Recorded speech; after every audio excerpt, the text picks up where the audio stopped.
या देवी सर्वभूतेषु मां महागौरीरूपेण संस्थिता नमस्तस्यै नमस्तस्यै नमस्तस्यै नमो नमः। ओम दम दुर्गाय नमः। आप सभी को चैत्र नवरात्रि की अष्टमी तिथि की मंगल शुभकामनाएं। मां भगवती जगदम्बा सदैव अपनी कृपा आप पर बनाए रखें। 5 अप्रैल 2025 शनिवार के दिन अष्टमी अर्थात दुर्गा अष्टमी महाअष्टमी मनाई जाएगी। नवरात्रि की अष्टमी तिथि समर्पित होती है मां भगवती दुर्गा के 8वें स्वरूप मां महागौरी को। मां महागौरी भगवान शिव की अर्धांगिनी के रूप में भगवान शिव के साथ सदैव विराजमान रहती हैं। कहा जाता है कि माता महागौरी की पूजा करने से सभी प्रकार की कामनाएं पूर्ण हो जाती हैं। माता महागौरी की पूजा से मन चाहे जीवन साथी की कामना पूर्ण होती है और अगर दाम्पत्य जीवन में परेशानी हो तो दाम्पत्य जीवन सुखमय होता है। सुख समृद्धि की कामना हो या फिर जीवन में खुशहाली की कामना हो, समस्त कामनाएं पूर्ण करती है मां महागौरी। ऐसा कहा जाता है, मतलब शास्त्रों में इस प्रकार का वर्णन आता है कि मां महागौरी अपने भक्तों को अन्नपूर्णा के स्वरूप में सुख समृद्धि प्रदान करती हैं। तो नवरात्रि की अष्टमी तिथि पर माता महागौरी की पूजा विशेष रूप से श्रद्धा भाव से और समर्पित भाव से करना चाहिए।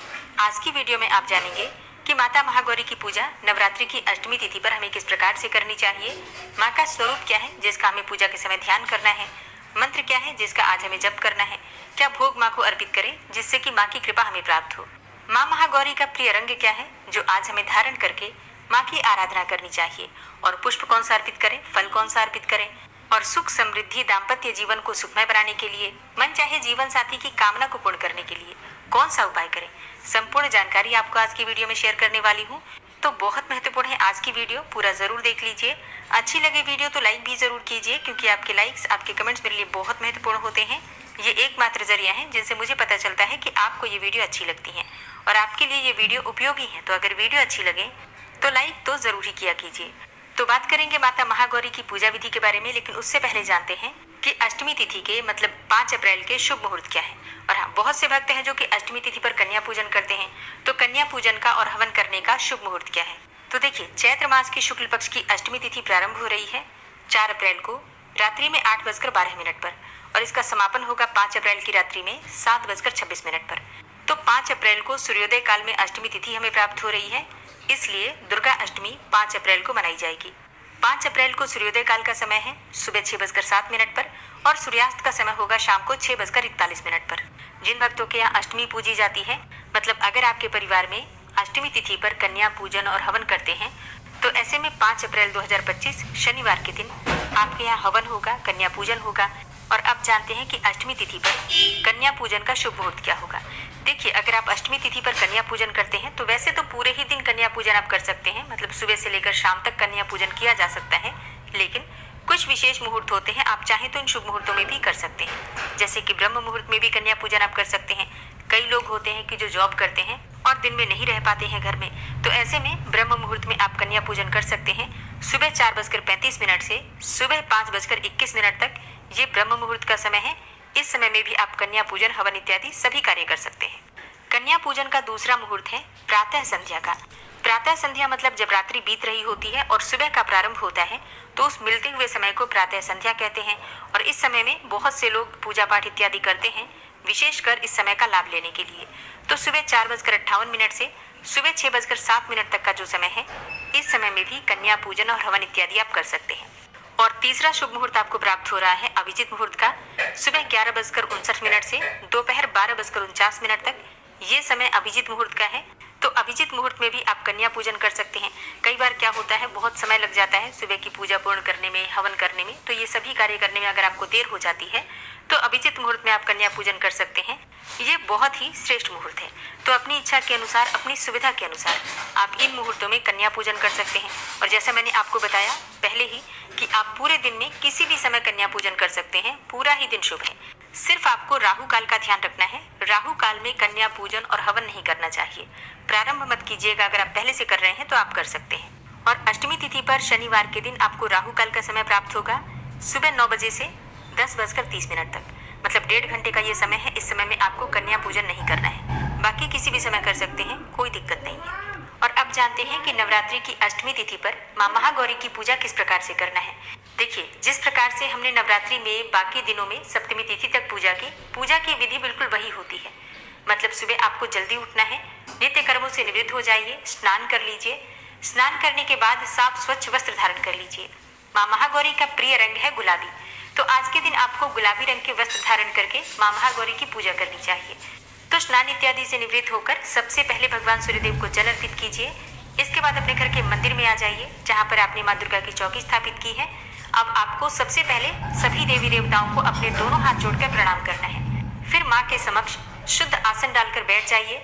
अब थोड़ा सा गंगा जल या फिर शुद्ध जल लेकर अपने ऊपर छींटे दीजिए। अपने आसपास जो पूजा की सामग्री है सब पर जल के छींटे देकर शुद्धिकरण कर लीजिए। इसके बाद आप आचमनी कर सकते हैं। 3 बार आचमनी करना होता है। माँ दुर्गा के किसी भी मंत्र के द्वारा आप चाहे तो आचमनी कर सकते हैं या फिर ओम नारायणाय नमः, ओम केशवाय नमः, ओम माधवाय नमः, इस प्रकार से भगवान श्री विष्णु के मंत्रों द्वारा भी आप आचमनी कर सकते हैं।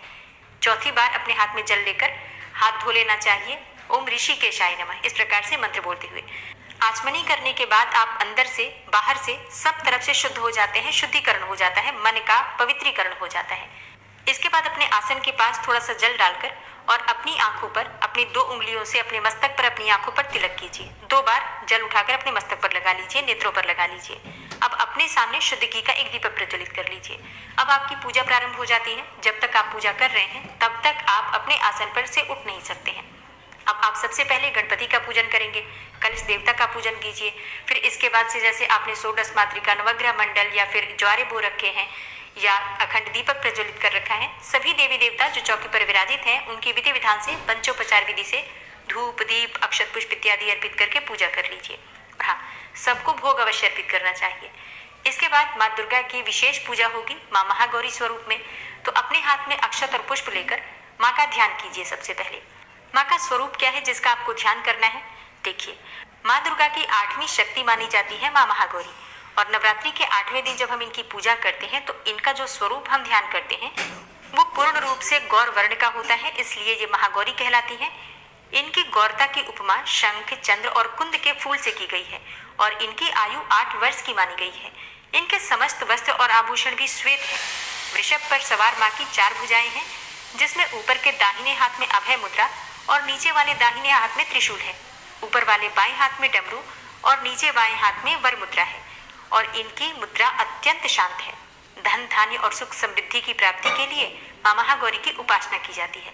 तो माँ महागौरी के इसी स्वरूप का आपको ध्यान करना है। माँ का ध्यान करते वक्त मंत्र कौन सा बोलना है? देखिए, माँ का ध्यान मंत्र है या देवी सर्वभूतेषु माँ गौरी रूपेण संस्थिता नमस्तस्यै नमस्तस्यै नमस्तस्यै नमो नमः।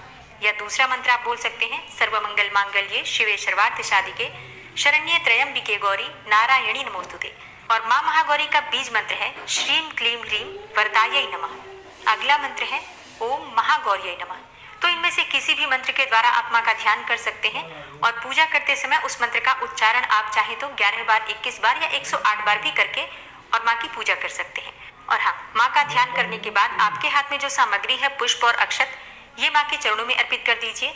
अब इसके बाद विधि विधान से आपको माँ की पूजा करनी है। जो भी सामग्री आपके पास उपस्थित है जैसे कि धूप, दीप, अक्षत पुष्प, गंध इत्यादि सभी चीजें एक एक करके माँ को अर्पित कीजिए।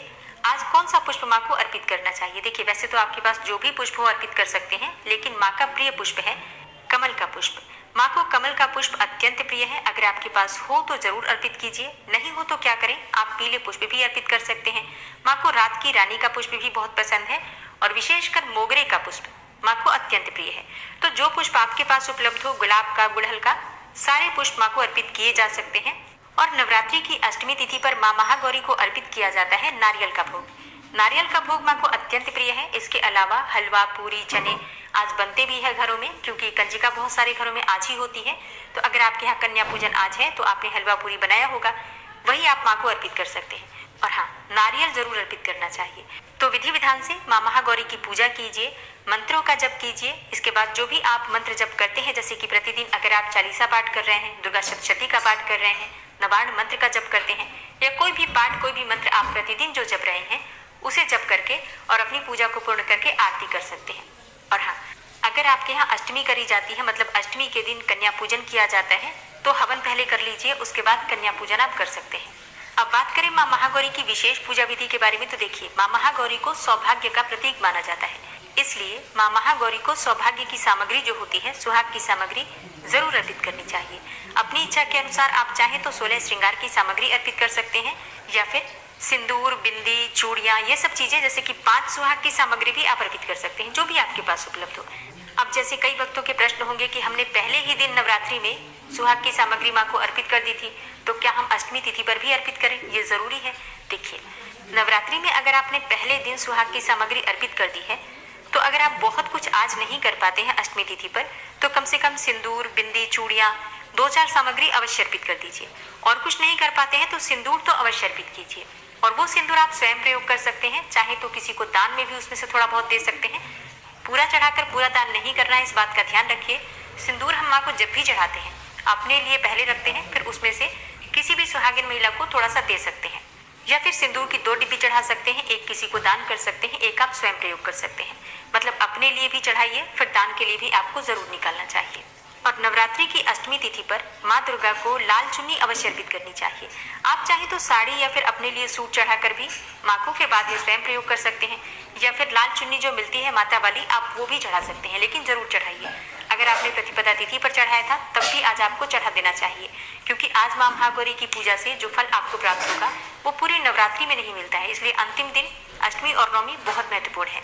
जैसे कि नवरात्रि में अष्टमी तिथि पर माँ महागौरी की पूजा करने से विवाह के जो योग हैं बहुत जल्दी बन जाते हैं। तो जो कुंवारी कन्याएं हैं वो भी माँ को सुहाग की कुछ सामग्रियां चढ़ा सकती हैं, जैसे कि मेहंदी, चूड़ियाँ, आप रोली भी चढ़ा सकते हैं, स्वयं तिलक कर सकते हैं मस्तक पर अपने, एक चांदी की पायल भी चढ़ा सकते हैं, जो कि आप बाद में स्वयं प्रयोग कर सकते हैं। सुहागिन महिलाएं माँ को बिछुए अर्पित कर सकती हैं और बाद में उसे स्वयं प्रयोग कर सकती हैं। इससे सौभाग्य बढ़ता है, पति पत्नी के रिश्ते मधुर होते हैं, पति की आयु लंबी होती है, पति को उसके कार्यों में, उसके जीवन में सफलता मिलती है, क्योंकि हमें माँ का आशीर्वाद मिल जाता है। इसी प्रकार से जो कुंवारी कन्याएं माँ की पूजा करती हैं, तो कुंवारी कन्याओं को योग्य जीवन साथी की प्राप्ति होती है, सुखी और समृद्ध परिवार मिलता है उन्हें, और वैवाहिक जीवन सुखमय होता है। इसलिए कुंवारी कन्याओं को माँ महागौरी की पूजा जरूर करनी चाहिए। और जिन दंपतियों को संतान प्राप्ति की कामना है, नवरात्रि की अष्टमी तिथि पर माँ दुर्गा के मंदिर में जाकर विधि विधान से उनकी पूजा करें। घर के आसपास कोई मंदिर हो, वहां जाकर पूजा कर सकते हैं। कोई पुराना मंदिर आपके शहर में हो तो आप वहां जाकर पूजा करें, ज्यादा लाभ होगा। करना क्या है आपको, पूजा की सभी सामग्री जो आपके पास उपलब्ध है लेकर जाइए मंदिर में। और हाँ, पहले घर की पूजा कर लीजिए। आप कन्या पूजन करना चाहते हैं, बिल्कुल कन्या पूजन भी कर लीजिए। दिन में किसी भी समय मंदिर जाकर आप पूजा कर सकते हैं, शाम के समय भी जा सकते हैं, कोई समस्या नहीं है। तो मंदिर जब आप जा रहे हैं तो पूजा की सभी सामग्री लेकर जाइए और एक नारियल लेकर जाइए। पूजा वाला नारियल जो कि हम मंदिर में पूजा में चढ़ाते हैं, वही नारियल हमें चाहिए। उस नारियल पर आपको स्वास्तिक बनाना है रोली से, फिर एक चुन्नी लपेट लीजिए और कुछ दिए लेकर जाइए अपने साथ। आप चाहे तो 9 दिए ले सकते हैं या फिर 1 दिया तो जरूर ले लीजिए। और मंदिर में जाकर दीपदान कीजिए, माँ की विधि विधान से पूजा कीजिए। भोग के लिए आप सामग्री लेकर जा सकते हैं, कोई भी सफेद मिठाई लेकर जा सकते हैं, फल लेकर जा सकते हैं। मतलब जो भी माँ की पूजा में सामग्री चाहिए वो सब सामग्री आप लेकर जाएंगे। विधि विधान से माँ की पूजा करेंगे, दीपदान करेंगे और फिर आपको वो नारियल माँ के चरणों में अर्पित करना है और उनसे प्रार्थना करना है, हे माँ दुर्गा, मुझे उत्तम, योग्य और दीर्घायु संतान की प्राप्ति हो। इसी कामना से मैं आज आपकी पूजा कर रहा हूँ या कर रही हूँ। अच्छा, अगर आप संतान प्राप्ति के लिए पूजा कर रहे हैं तो प्रयास करना चाहिए कि पति पत्नी दोनों मिलकर पूजा करें। अगर ऐसा बिल्कुल भी संभव न हो तो ऐसे में अकेले भी पूजा की जा सकती है। चैत्र नवरात्रि में कलश का विसर्जन कब करना है, पारण व्रत का कब करना है, चौकी पर रखी हुई जो वस्तुएं हैं, जो सामग्री हम माँ को अर्पित करते हैं, जो पूजा में प्रयोग करते हैं चीजें, उन चीजों का क्या करना है, किस प्रकार से प्रयोग करना है, कौन सी चीज विसर्जित करें और कौन सी चीज स्वयं प्रयोग करें, किस चीज का दान करें, ये संपूर्ण जानकारी आपको आने वाली वीडियो में मिल जाएंगी। तो आने वाली वीडियो जरूर देखिए। उम्मीद करती हूँ ये वीडियो आपके लिए उपयोगी होगी। वीडियो अच्छी लगी हो तो लाइक कीजिए, शेयर कीजिए और चैनल पर पहली बार आए हैं तो सब्सक्राइब करके बेल आइकन को जरूर प्रेस कर लीजिए। इससे ये होगा कि इस चैनल पर जो नई वीडियो अपलोड होंगी उनकी नोटिफिकेशन आपको सही समय पर प्राप्त होगी। मिलते हैं आपसे अगली वीडियो में, तब तक के लिए जय श्री राधे। माउंटेन ड्यू डर के आगे जीत है। जिद करने निकले हैं। थ्रिल हो गया।